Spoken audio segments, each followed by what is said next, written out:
আসসালামু আলাইকুম প্রিয় শিক্ষার্থী, আশা করি বাড়িতে সবাই ভালো আছে। ভালো থাকা এই প্রত্যাশায় আমি অবশ্যই হোসেন, প্রভাষক সমাজকর্ম। আজকে আমি ডিগ্রি দ্বিতীয় বর্ষের তৃতীয় পত্তরের প্রথম অধ্যায়ের সামাজিক নীতি সম্পর্কে আলোচনা করব। তোমরা আমার ক্লাসটা অনলাইনে দেখে নিও, আর যদি কোনো সমস্যা হয় আমার সাথে যোগাযোগ করো। সামাজিক নীতি বা সোশ্যাল পলিসি, আজকে আমরা এটা সম্পর্কে পুঙ্খানুপুঙ্খ একটা ধারণা নেওয়ার চেষ্টা করব। সামাজিক নীতি হচ্ছে একটি দেশের সামগ্রিক উন্নয়নের একটি পন্থা বা উপায়, যার মাধ্যমে কিভাবে দেশ এগিয়ে যাবে সেটা নির্ধারণ করা হয়। অন্যভাবে বলতে পারি, সামাজিক নীতি সমাজত্ব মানুষের কল্যাণ সাধনের একটি পন্থা, একটি একটি একটি পথ প্রদর্শক, একটি পায়োনিয়ার। সামাজিক নীতি ব্যতীত আসলে সমাজের কল্যাণ সাধন করা একটা অকল্পনীয় নীতি। সামাজিক নীতি ছাড়া আসলে সমাজের কল্যাণই হয় না, এক কথায় বলা যায়। অন্যভাবে আমরা বলতে পারি, বর্তমানে বিশ্বের উন্নত, অউন্নত এবং উন্নয়নশীল প্রতিটি দেশের জন্য সামাজিক নীতি একটি গুরুত্বপূর্ণ বিষয়। সামাজিক নীতি হচ্ছে সমাজের সামগ্রিক কল্যাণের কার্যক্রম পরিচালনা করার একটি সিদ্ধান্ত গ্রহণের প্রক্রিয়া। এ সম্পর্কে প্রখ্যাত অধ্যাপক টিটমাস একটি সংজ্ঞা প্রদান করেছেন। তিনি বলেছেন, জনগণের কল্যাণার্থে সরকার কর্তৃক গৃহীত স্বতঃস্ফূর্ত নীতি হচ্ছে সামাজিক নীতি। তাহলে এখন তোমরা সামাজিক নীতিকে এ সম্পর্কে একটা সামগ্রিক ধারণা নেওয়ার চেষ্টা করো। আমি তোমাদের চেষ্টা করেছি তোমাদেরকে ধারণা দেওয়ার।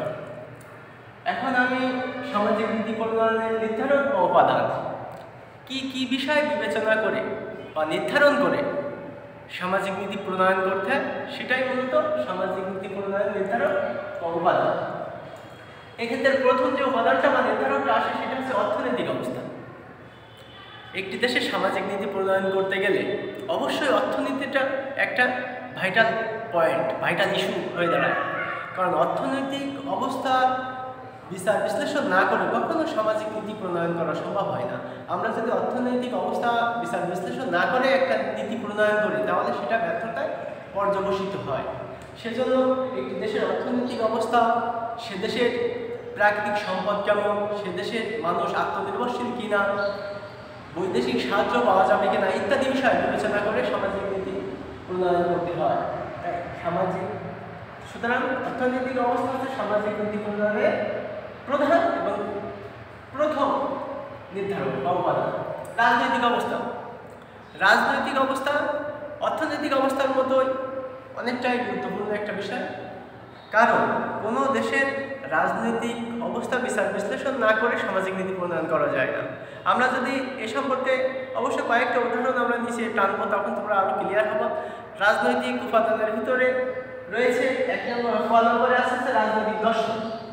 আমরা জানি প্রতিটা রাষ্ট্র সব রাষ্ট্র গণতান্ত্রিক দর্শনে বিশ্বাসী না।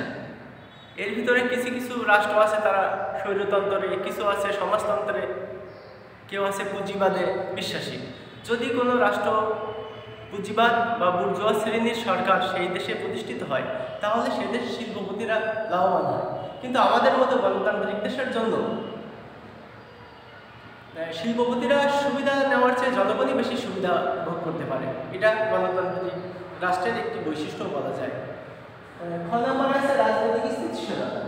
রাজনৈতিক স্থিতিশীলতা আমাদের সামাজিক নীতি প্রণয়নের আরেকটি উপাদান, সাব পয়েন্ট বলা যায়। রাজনৈতিক স্থিতিশীলতা যদি কোনো দেশে না থাকে, তাহলে সেই দেশের সরকার ক্ষমতায় টিকে থাকার জন্য বিশেষ করে সামরিক শক্তিদের উপর ডিপেন্ড করে তারা ক্ষমতায় টিকে থাকার জন্য, এবং বিভিন্ন ধরনের সামাজিক নীতি ওই সামরিক সেক্টরে বেশি বরাদ্দ করে। সুতরাং দেশের অন্যান্য উন্নয়নমূলক কাজে সামাজিক নীতি প্রণয়ন করা সম্ভব হয় না। এতে দেশ অনেক দিকে পিছিয়ে যায়। আমাদের 3 নম্বর পয়েন্ট হচ্ছে সাংস্কৃতিক অবস্থা। আমরা জানি যে সামাজিক নীতি প্রণয়ন করতে গেলে অবশ্যই সেই দেশের সংস্কৃতি, কোন সংস্কৃতিটাকে ধারণ করে আছে, এই সবগুলো বিষয় বিবেচনা করে সামাজিক নীতি প্রণয়ন করতে হয়। এর ভিতরে কয়েকটা সাব পয়েন্ট আছে, তার ভিতরে আছে পরিবার। আমরা জানি অতীতে বাংলাদেশের পরিবার ব্যবস্থা ছিল যৌথ পরিবার। এই পরিবার ব্যবস্থায় শিশু এবং বয়স্কদের নিরাপত্তার জন্য পরিবারই একটা নিশ্চিত নিরাপত্তা প্রদান করত। কিন্তু বর্তমান সময়ে এখন পরিবার প্রতিষ্ঠিত হয় শিশু এবং বয়স্করা নিরাপত্তাহীনতায় ভোগে। এজন্য বিভিন্ন ধরনের সামাজিক নীতি প্রণয়ন করে তাদের নিরাপত্তার ব্যবস্থা করা প্রয়োজন হয়। ধর্ম সামাজিক নীতি প্রণয়নের আর একটা সাংস্কৃতিক অবস্থার একটা উপায় হচ্ছে ধর্ম। ধর্মটাকে বাদ দিয়ে কখনো সামাজিক নীতি প্রণয়ন করা যায় না। একটি দেশে সংখ্যাগরিষ্ঠতা ধর্ম অবলম্বীদের কথা বিবেচনা করে মূলত সামাজিক নীতি প্রণয়ন করতে হয়। আমাদের দেশে প্রায় 85% লোক মুসলমান। সুতরাং এই দেশে কোনো সামাজিক নীতি প্রণয়ন করতে হলে অবশ্যই মুসলমানদের বিষয়টা বিবেচনায় রেখে সামাজিক নীতি প্রণয়ন করতে হয়। তা না হলে সেটা ব্যর্থতায় পর্যবেসিত হওয়ার সম্ভাবনা বেশি থাকে। আরেকটা আছে সামাজিক মূল্যবোধ। আমরা জানি যে মূল্যবোধ হচ্ছে আমাদের একটি চালিকা শক্তি। তাই সামাজিক মূল্যবোধটা আমাদের মাথায় রেখে সামাজিক নীতি প্রণয়ন করতে হয়। 4 নম্বর হচ্ছে প্রতিরক্ষা। প্রতিরক্ষা ব্যবস্থা মাথায় রেখে সামাজিক নীতি প্রণয়ন করতে হয়। কোনো দেশের প্রতিরক্ষা যদি খুব জোরালো হয় তাহলে সেই দেশে প্রতিরক্ষা খাতের বিনিয়োগটা দেখা যায় অন্য অন্য খাতে ব্যবহার করে সে দেশ খুব দ্রুত উন্নয়নের শিখরে আরোহণ করতে পারে।